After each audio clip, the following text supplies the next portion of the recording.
Продолжаю серию вязания из остатков пряжи пинетки-ботиночки. У меня сегодня для вас вот такая модель. Состоит из трех цветов: красный, белый и голубой. Доминирующий белый, поэтому такие ботиночки можно одеть и для малыша, и для малышки.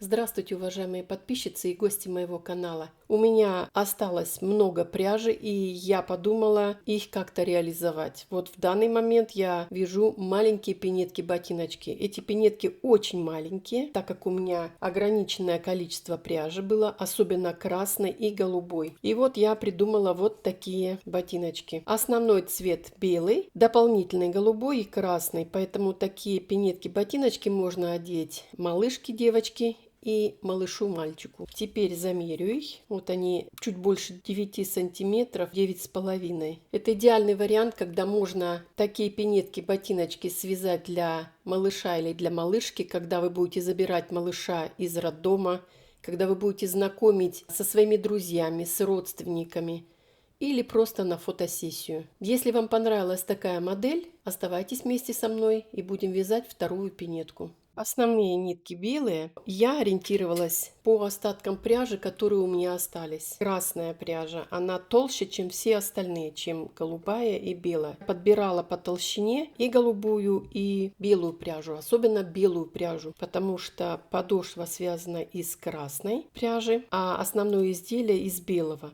Ну, голубой цвет — это у меня как украшение шнурок, он может быть толще, поэтому большой такой проблемы не было. И вышивка сверху и снизу. Пряжа хлопок. Этикетка не сохранилась, так как это был очень маленький моток, соответственно больше, чем этот, потому что я уже связала 4 подошвы, 2 подошвы на этот ботиночек и 2 подошвы на другой, который я сейчас буду вязать. Пряжа примерно 50 граммах. Вот такой намотки, 200 метров. Это другая пряжа, поэтому, соответственно, у нее другая намотка, она толще, но, как правило, они все по размеру примерно и по форме одинаковые. Они вот наматываются вот в такие бобины. И голубая, и белая. Белая бывает и больше бобина, но, как правило, вот такие бобины. В 50 граммах 200 метров, примерно 200 метров. Поэтому я подбирала для белых ниток, подбирала толщину пряжи, чтобы она по толщине, это очень важно, соответствовала красной пряже, так как это подошва, это продолжение вязания, и толщина должна быть одинаковая. Голубая пряжа — это тоже хлопок, все они хлопок. Эту пряжу я использовала только для украшения и вывязывала шнурок. Все изделие я вяжу крючком номер 2, и как дополнение, как помощник, использую крючок меньшего размера для того, чтобы спрятать остатки пряжи, какие-то затянутые петли, помочь себе. Ножницы, 2 маркера, игла для того, чтобы вышить верхнюю часть и нижнюю часть. Игла — это специальная игла, такую иглу можно купить в отделе, где отдел для вязания, потому что эта игла в принципе предназначена для вышивки. Вот вышивки как раз трикотажных изделий, потому что конец иглы не острый. Использовала вновь вот такую резину. Она бывает разных размеров и разной толщины. Вот такая есть, вот такая есть. Толщина у них разная. Название резины, по-немецки она называется Мосгумми.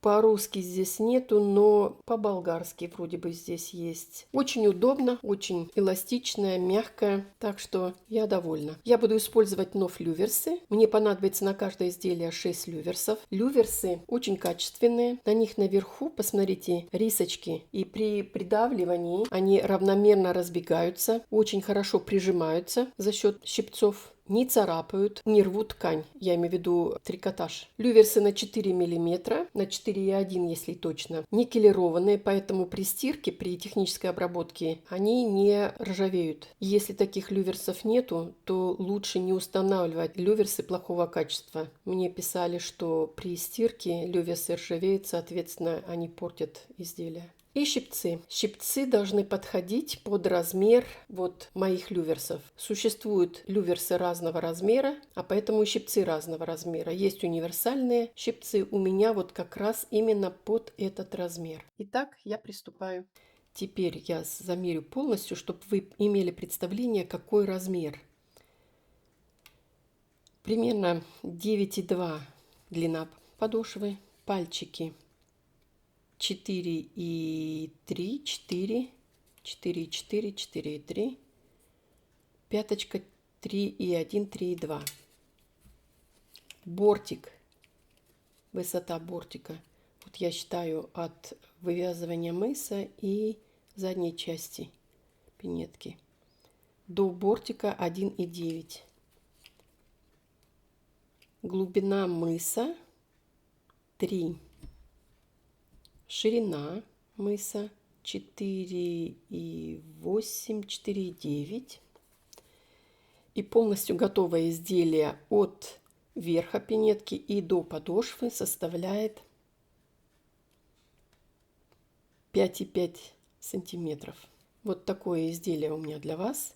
Итак, я приступаю к вывязыванию подошвы. И свое изделие я начинаю с вывязывания подошвы. Подошва у меня уже связана. На каждое изделие потребуется 2 подошвы. Внутренняя подошва и внешняя подошва. Внешняя подошва уже проклеена. Я уже ее подготовила, так как резина очень мягкая, ее будет очень сложно вставить, поэтому я ее наметила только за серединку. Края оставила свободными для того, чтобы удобнее привязать подошву. Теперь приступаю к внутренней подошве. Это будет внутренняя часть ботиночка. Разворачиваю изделие изнаночной стороной к себе.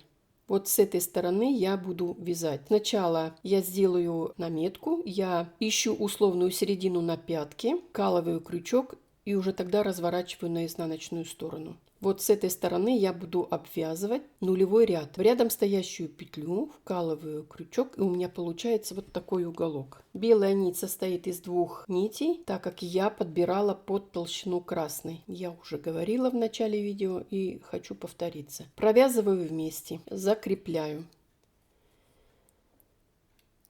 Вторая петля становится первой. Я вкалываю вновь крючок во вторую петлю, теперь она у меня первая, в рядом стоящую петлю. Провязываю вместе столбик без накида. Вторая петля становится первой, в рядом стоящую петлю провязываю вместе столбик без накида. Если петельки затянуты, то можно их вот так растянуть пальцами, чтобы вам видеть вход, вот именно дырочку петли.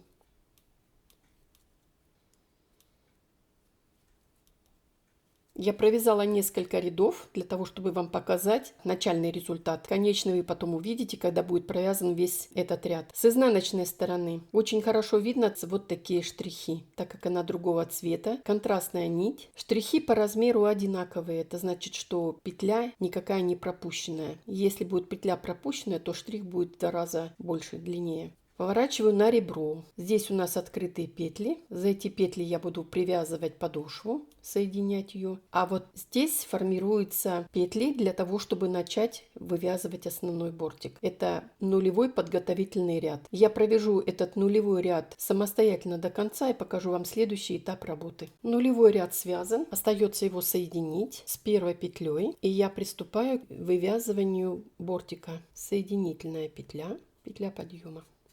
У меня остался хвостик, выведу на изнаночную сторону, вот сюда. Обрезать не буду, соответственно, чтобы вязание не распустилось. Продвину его немножко дальше к середине, для того, чтобы он мне не мешал. Эта подошва изнаночная, она потом соединится с другой подошвой, и это практически не будет видно. Теперь приступаю к вывязыванию основного бортика. Он у меня состоит из 6 рядов столбиками без накида. 5 рядов буду провязывать без изменений, не убавляя и не прибавляя петли. В 6-м заключительном ряду я на мысе убавлю 4 петли. Я провяжу самостоятельно 5 рядов в высоту и покажу вам 6-й заключительный ряд. Итак, провязала 5 рядов в высоту.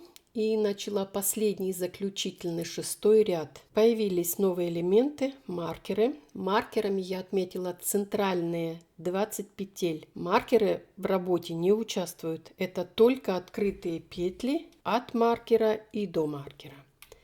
Я уже начала 6-й заключительный ряд, так как здесь никаких изменений не происходит. Мне осталось провязать одну петлю перед маркером. Маркер снимаю, петлю под маркером, которая была под маркером, провязываю столбиком без накида.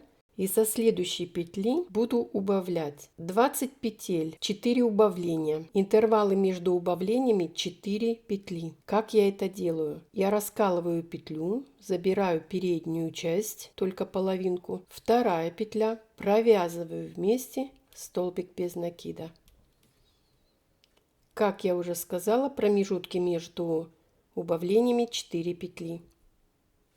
4 столбика без накида. 1, 2, 3 и 4. И вновь убавление. Таким же способом. За первую полупетлю первая петля и вторая полупетля. Провязываю вместе столбик без накида. 2 петли убавлено, это значит половина, и еще осталась половина. После маркеров вязание остается прежним столбиками без накида. Я провяжу этот ряд самостоятельно и покажу вам следующий этап работы. Бортик связан, вновь маркеры в работе. За счет убавления 4 петель на мысе получается симпатичный закругленный мысик.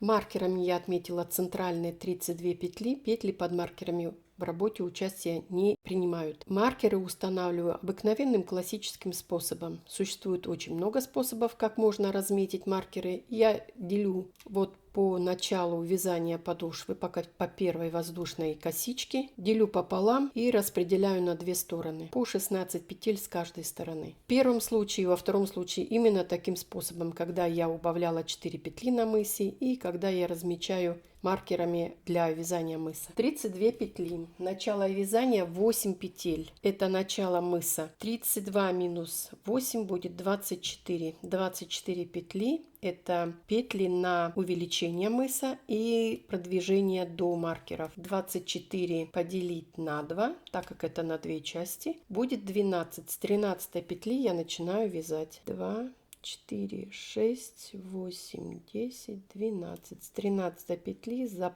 полную петлю. Закрепляющая первая петля. И из этой же петли вывязываю полноценную петлю. 1. Одновременно остатки пряжи ввязываю в вязание. 2, 7 и 8. 8 петель провязаны, это начало мыса. Чтобы быть уверенной, что я не просчиталась и провязала на середине, я всегда проверяю другую сторону. Должно быть также 12 петель. 2, 4, 6, 8, 10, 12. Все отлично. Вяжем дальше. Последующие 2 петли это соединительные петли. Первая соединительная петля и вторая соединительная петля. Разворачиваю вязание без петли подъема. Нитью прикрываю первую петлю. Вот она. И начинаю вязание со второй. 1, 2, 8 и новая образовавшаяся петля 9.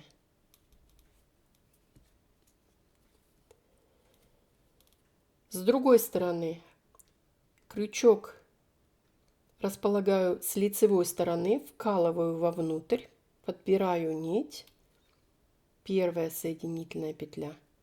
Таким же способом вторая соединительная петля. Разворачиваю вязание. С лицевой стороны хорошо видно первая петля и вторая. Так как я прибавляю петли, я буду вязать со второй петли. 1, 2, 8, 9, 10, новая 10 петля. 10 петель на мыс уже связаны, я планирую 12. Это значит, мне нужно прибавить еще 2 петли. 2 петли вяжутся таким же способом, прибавляются таким же способом. Я сделаю это самостоятельно и покажу вам следующий этап работы. 12 петель на мысе связаны, и я больше прибавлять не буду. Значит, вяжется немножко по-другому. Принцип один и тот же. 2 соединительные петли. Разворачиваю вязание без петли подъема. Нитью перекрываю первую петлю, вторую петлю пропускаю и с третьей петли начинаю вязать. 1, 2, 10, 11 и 12. По-прежнему 12 петель. С другой стороны таким же способом провязываю первую соединительную петлю и вторую соединительную петлю. Разворачиваю вязание. Первая, вторая пропускаю, начинаю вязать с третьей петли.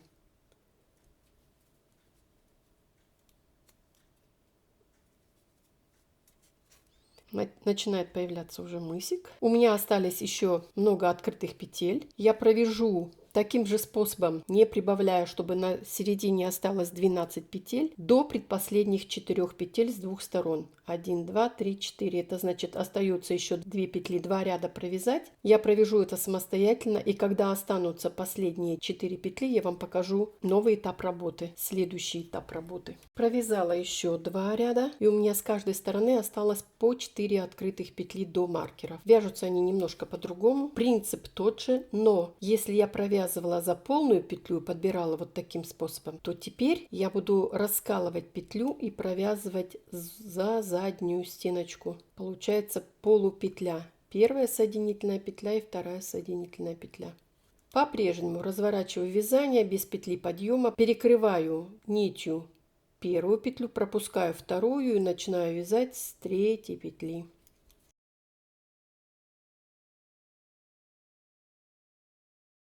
У меня остаются открытые полупетли. Их должно быть с каждой стороны 4 штуки, так как я оставила 4 открытые петли. И таким же способом с другой стороны точно так же буду провязывать за полупетлю. Эти полупетли мне понадобятся при вывязывании задней части пинетки, голенища. Это чтобы оформить запах между язычком и задней частью и голенищем. Вот, посмотрите. С другой стороны вяжется это также аналогично. Раскалываю полупетлю, из задней части провязываю соединительные петли и следующие ряды точно так же. Я провяжу это самостоятельно и покажу вам следующий этап работы. Мысик провязала до маркеров. Маркер можно снять, они уже больше не понадобятся. И продолжаю вязание уже язычка, так как это ботиночек. Для язычка я хочу прибавить 2 петли, чтобы у меня уже было 14 петель. Я это сделаю из первой петли и из последней, чтобы у меня в вязании было 14 петель. Чтобы еще больше расширить язычок, чтобы запах был больше. Бывают малыши немножко полноватенькие, пампушечки. Итак, язычок у меня прямой, и я начинаю считать с начала вывязывания мыса. От начала вывязывания мыса до окончания язычка у меня должно составить 24 ряда или 12 пар. 1, 2, 3, 4, 5, 6. Половина уже связана и осталась половина на язычок. Я его провязываю, а потом обвязываю со всех сторон, чтобы эстетически было очень красиво, как в магазине. Видите, как приятно. Кто угадает, что это связано ручками. Я это сделаю самостоятельно и покажу вам следующий этап работы. Провязала переднюю часть пинетки. У меня составило от начала вязания мыса до окончания язычка 24 ряда и плюс обвязка. Теперь приступаю к задней части пинетки. Чтобы язычок мне не мешал, я его заверну вовнутрь и приступаю вязание сначала с полупетель, которые мы оставляли с каждой стороны при вывязывании мысика. Первую петлю пропускаю и начинаю вязание со второй петли. Вот посмотрите, уже видно, какое расстояние. Вот это будет запах, для того, чтобы не было зазоров между задней частью пинетки и язычка. Закрепляю и провязываю вновь из этой же петли столбик без накида. Первая полупетля, вторая и третья. И теперь я выхожу на полноценные петли, на полные петли.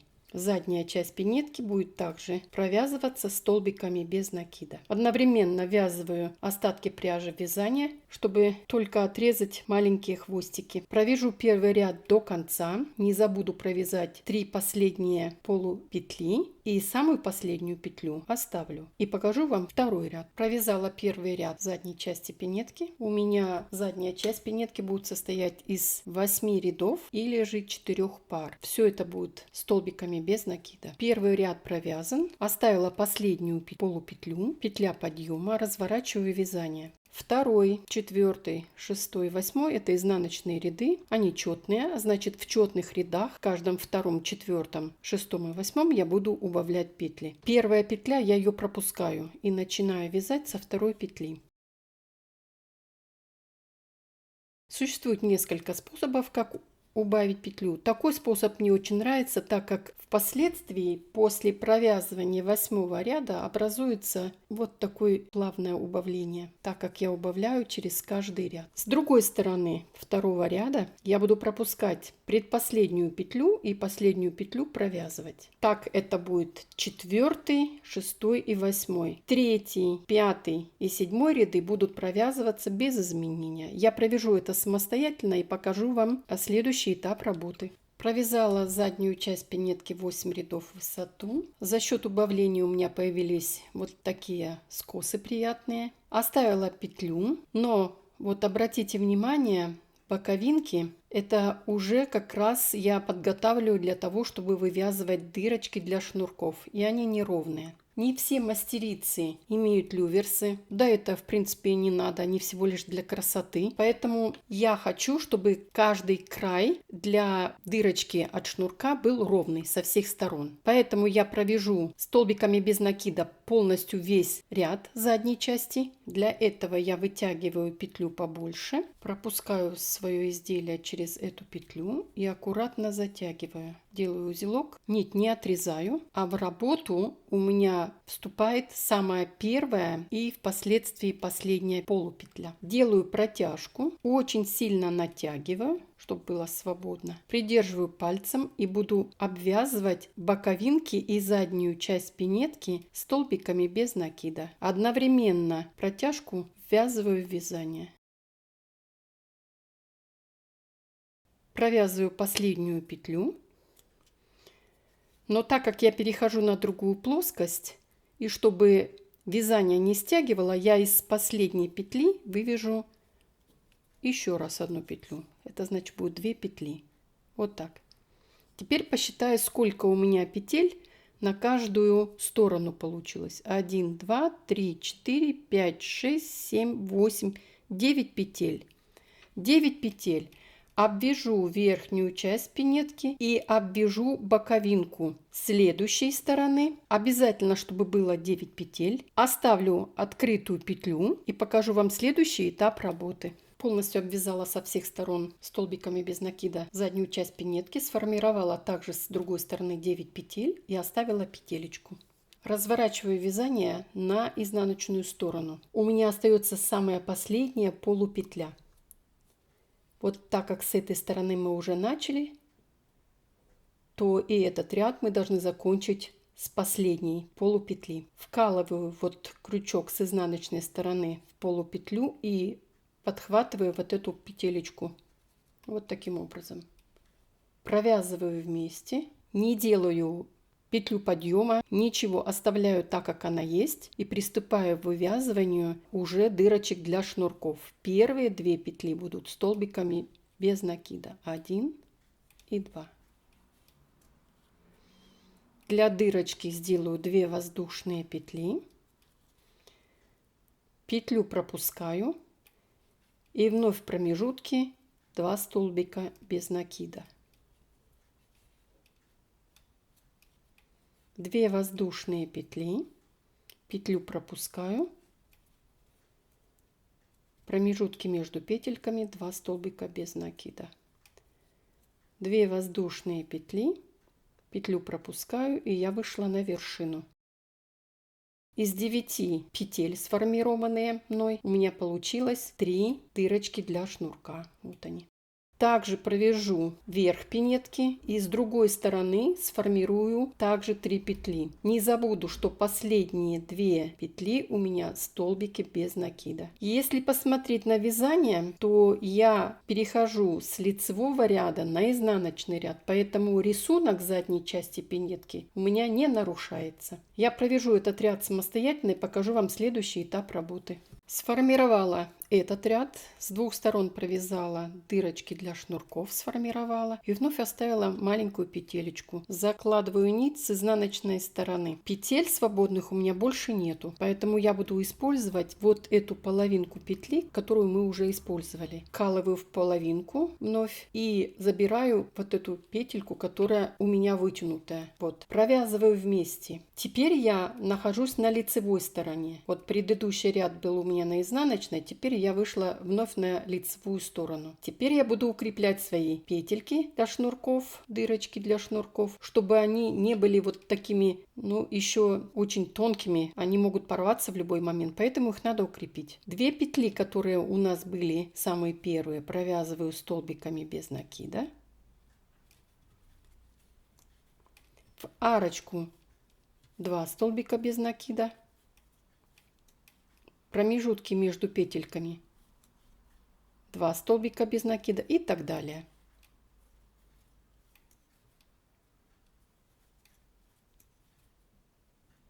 У меня должно получиться 3 укрепленные петельки.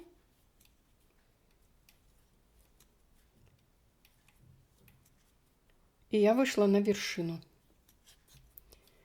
Вот посмотрите, что у меня получается. Петли уже укрепленные, а значит натяжение шнурка не страшно. Значит, петли не порвутся. С этой стороны мы сделали ровный край. Я думаю, вы тоже. Я сделала ровный край, и вы последовали моему совету. Посмотрите, какая аккуратная петля. И если не ставить люверс на эту петлю, выглядит также красиво. Очень красиво. Величину петли можно регулировать самим. Соответственно, пропускать одну петлю, конечно, можно и также нужно, но только воздушную петлю можно делать или же одну, или же 2 тонких петли. Так как они в работе фактически не участвуют, какие они по длине, мы их все равно обвязываем, эти петли. Поэтому саму дырочку для петли, для шнурка вы можете регулировать сами. Я провяжу этот ряд до конца. Также оставлю петельку вот с этой стороны, не обрезая нить. И покажу вам следующий этап работы. И этот ряд готов. Укрепила с 2 сторон дырочки для шнурков, оставила петельку, закидываю нить на лицевую сторону и вновь изнаночная сторона. Теперь с этой стороны петли у меня тоже свободно нету. Я буду опять использовать свою последнюю полупетлю. Подхватываю нить, петлю и провязываю вместе. Теперь я буду делать один из основных рядов. Это последний ряд, заключительный ряд задней части пинетки. Это укрепление верхнего канта пинетки для того, чтобы задняя часть пинетки голенища не растягивалась. Этим самым я укреплю вновь еще петельки, сделаю утолщенный край и, соответственно, петли, которые мы сформируем, вот они растянутся на ту длину и больше растягиваться не будут. А значит, пинетка будет именно такой ширины, которую мы сформировали. Укрепление я буду делать соединительными петлями по изнаночной стороне. Петли я делаю средние, не очень затянутые, такие мелкие петли и не очень широкие, так как в процессе носки изделие растянется и, соответственно, петли тоже растянутся. Вот так. Укрепился еще раз вновь край, где у нас петельки. Это уже в любом случае никогда петельки не порвутся. Увеличилась толщина изделия, края я имею в виду. И с дизайнерской стороны, если делать пряжей другого цвета, например, красного, то вот здесь будут очень приятные красивые штрихи. Я укреплю этот край пинетки самостоятельно, отрежу нить и покажу вам следующий этап работы. Посмотрите, что получилось. Изделие еще новое, конечно, не расправленное, но смотрится очень красиво. Отсутствует шнурок, отсутствует вышивка и вторая подошва. Я сначала выверну изделие на изнаночную сторону и удалю все хвостики, остатки пряжи, которые остались от вязания, чтобы они не зацеплялись нигде.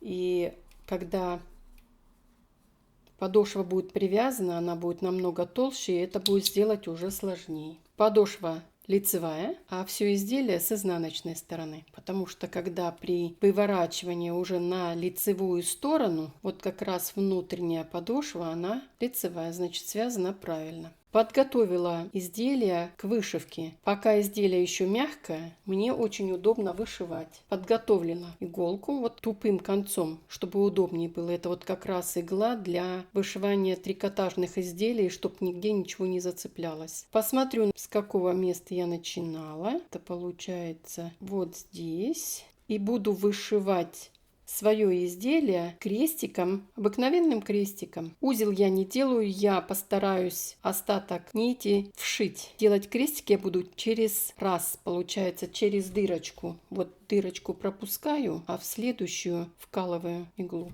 Делается это очень просто. Делаю я такие легкие крестики. Я не делаю их тугими, чтобы они были немножко объемными. Вышивается это очень легко, так как вязание фактически предназначено, будем так говорить, для вышивки, так как видны вот эти дырочки и очень удобно и хорошо вышивать. Не надо искать, как говорится, очередную точку, когда уже они точки уже готовые. Первый ряд я буду прошивать крестиками красного цвета, и следующий ряд буду заполнять промежутки нитками голубого цвета. Язычок точно таким же способом. С внутренней стороны смотрится вот так. Но так как это будет с внутренней стороны, то это будет незаметно. А вот как раз лицевая сторона выглядит очень красиво, оригинально. Великолепное сочетание белого, голубого и красного придает и необычность. Один красный цвет это немножко скучно или просто, а вот добавление еще одного цвета смотрится очень красиво. Я прошью этот ряд и голубой самостоятельно и покажу вам, ну и соответственно язычок, и покажу вам следующий этап работы.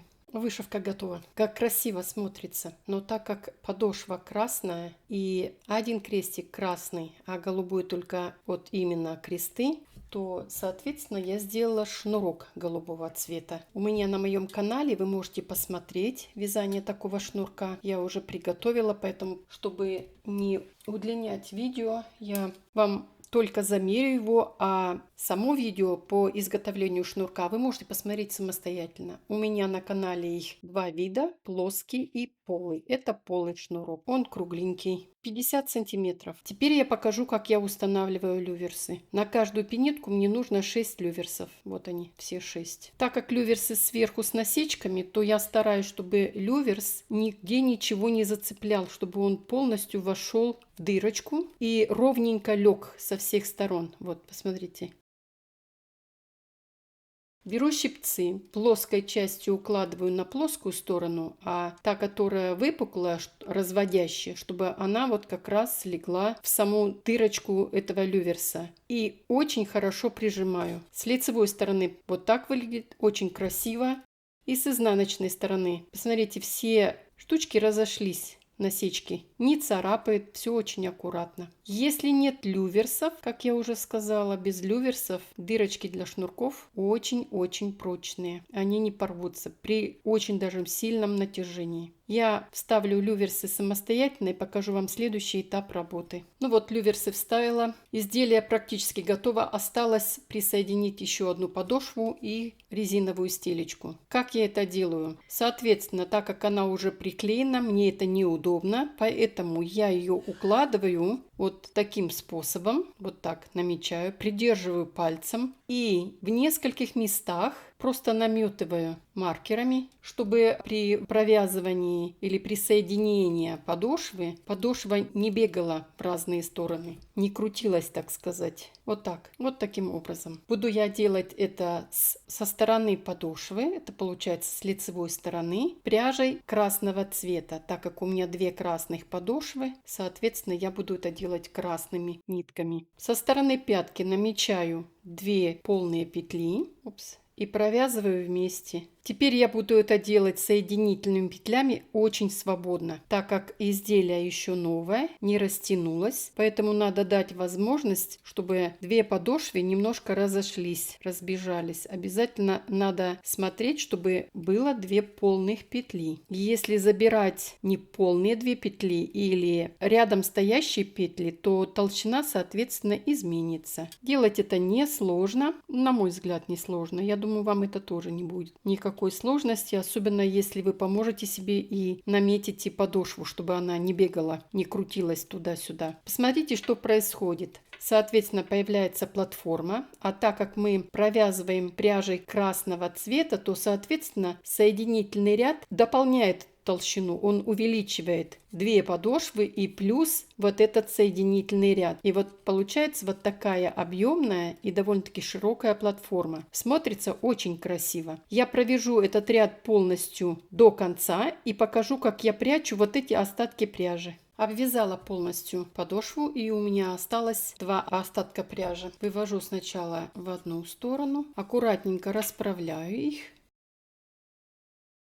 И в рядом стоящую петлю вывожу вновь уже на лицевую сторону, получается назад. Вновь расправляю, чтобы мне знать, какое количество пряжи, чтобы она была не затянута, расправить красиво все. Расправляю полностью всю пинетку, чтобы она ровненькая, это трикотаж. Когда мне задали вопрос, почему получается косое изделие, это же трикотаж, вы его можете расправить сами. Теперь заворачиваю заднюю часть, крючком подбираю вот эти нитки, остатки, и вывожу их вовнутрь.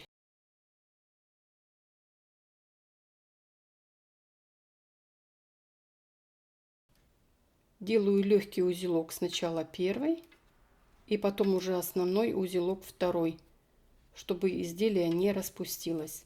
И распределяю в разные стороны между подошвой и прослоечкой.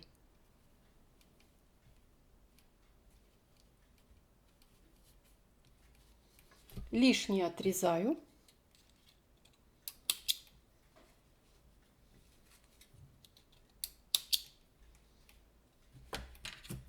Вновь выворачиваю, расправляю, вставим шнурок.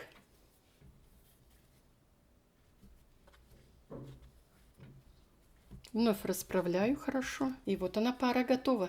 Красивые трехцветные пинетки получились из остатков пряжи. Это хороший вариант, чтобы использовать остатки пряжи и получить очень красивое практичное изделие. Желаю вам хорошего настроения, удовольствия в вязании. Если у вас что-то не получилось, не расстраивайтесь. Каждое изделие, каждой мастерицы – это уникат. Даже если вы свяжете точно такие же пинетки, это будет ваше личное достояние и ваш уникат. До свидания, до следующих встреч.